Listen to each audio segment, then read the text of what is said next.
nanay. Love you, nanay.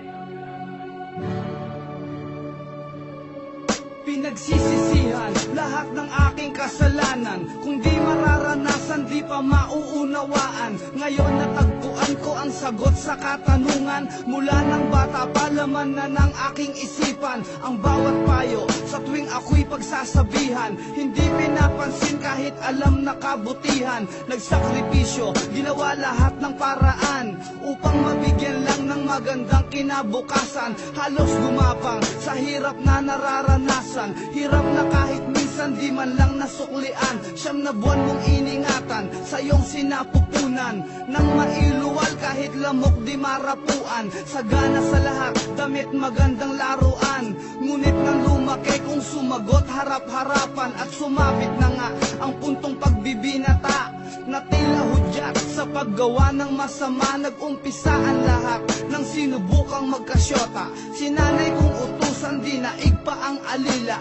Ganyang pag-uugali, sino bang matutuwa? Ang sarap ng buhay mo, ang nanay mo nakakaawa. Itim ang budhi ng taong di alam gumalang. Magawa ang gusto, itataboy pati magulang. Mapapatawad pa ba ang sangkaterbang pagkukulang at kasalanan na halos di na rin mabilang? Itim ang budhi ng taong di alam gumalang. Magawa ang gusto, itataboy pati magulang. Mapapatawad pa ba ang sangkaterbang pagkukulang at kasalanan na halos di na rin mabilang? Magagawang tiisin na magutom si inay, masunod mo lang ang nobya na lahat ibibigay. Pangyayaring kinagulat mo nang siya'y humiwalay.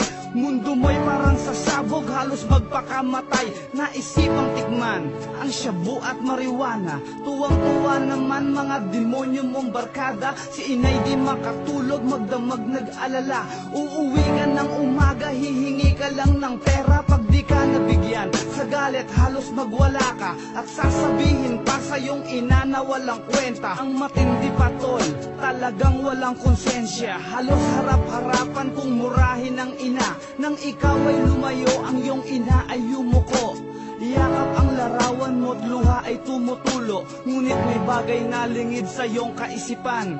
Ang iyong ina pala may tinatagong karamdaman. Nang minsang pag-uwi, si nanay nasa higaan. Nangyari ang bagay di mo lubos inaasahan. Mata ni nanay pumikit ng dahan-dahan, sabay hagulgol at ipinatong sa kandungan. Lumuhod man ako at maghapong umiyak, di na maibabalik pa ang kahapong kong winasak. Kay hirap pala ang maulila kay inay. Magdusa man ako, hindi sapat ang aking buhay. Lumuhod man ako at maghapong umiyak, di na maibabalik pa ang kahapong kong winasak. Kay hirap pala ang maulila kay inay. Magdusa man ako, hindi sapat ang aking buhay. Tuwing ako'y nag-iisa, lagi ko siyang naaalala. Takbo ng buhay, tila nawalan na ng pag-asa. Parang di ko kaya ang mabuhay mag-isa. Hinahanap-hanap ko pa rin kalinga ng ina. Pero ngayong ika'y wala na, paano na ako inay? Sa bawat suliranin, sino ang makakaramay sa aking buhay?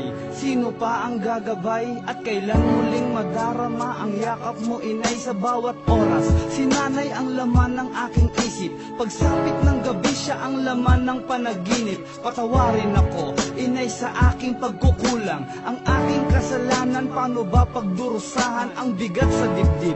Paano ba mababawasan? Hindi na kaya ng nahihirapang kalooban. Lagi na lang akong binabalot ng kalungkutan. I love you nanay, hindi kita malilimutan. Lumuhod man ako at maghapong umiyak, di na maibabalik pa ang kahapong kong winasak. Kay hirap pala ang maulila kay inay. Magdusa man ako, hindi sapat ang aking buhay. Lumuhod man ako at maghapong umiyak, di na maibabalik pa ang kahapong kong winasak. Kay hirap pala ang maulila kay inay.